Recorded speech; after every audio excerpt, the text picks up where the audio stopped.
রাত বইরা করছি চুরি, এটা আপনার বেলাস না, এটা আমার। রাত বইরা করছি চুরি, এখন আমি ঘুমাইতেছি, যা উঠছি ঘুমের থেকে, আবার মশারি থেকে বাইরে আবার পড়ছি ঘুমায়া।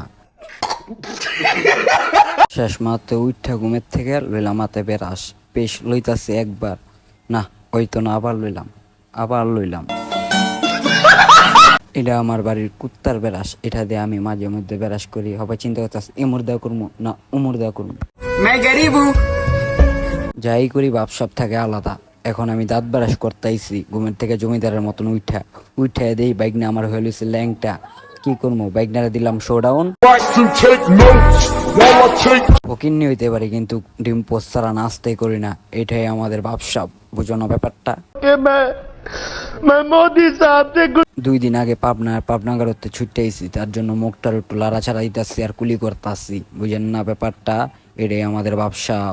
বাবা, আপনি তো দেখি কবি হয়ে গেছেন। এখন ভাবতাছি খামু না খাইতাম না, খামু না খাইতাম না, খামু না খাইয়া লাইলাম, কি এর ভবিষ্যৎ, আগে খাইয়া লুই। ভালো হয়ে যা। নামাজ তো হারা সপ্তাহে এমনকি হারা বছর পড়তে যে না যাও, আজকে একটু পড়তে গেলাম মিষ্টির আশায়, কিন্তু মিষ্টি আমার দিল না, তার জন্য কি করবো, আফসোস করতে করতে বাড়িতে আইসা পড়লাম। যাও পাশের বাড়িতে কইরা লইয়েছি রোজ চুরি, তাও খাইতে যাই দিই অর্ধেক খাওয়া। তাও খাওয়া দাওয়া শেষ করলাম, খাওয়া দাওয়া শেষ করে এখানে আমার ঘুমে পাইতাছে, গেলাম গা ঘুমায়া, আবার পড়লাম উঠটা, আবার যেতেছি ঘুমায়া, এই গেল আমার দিন কাটটা।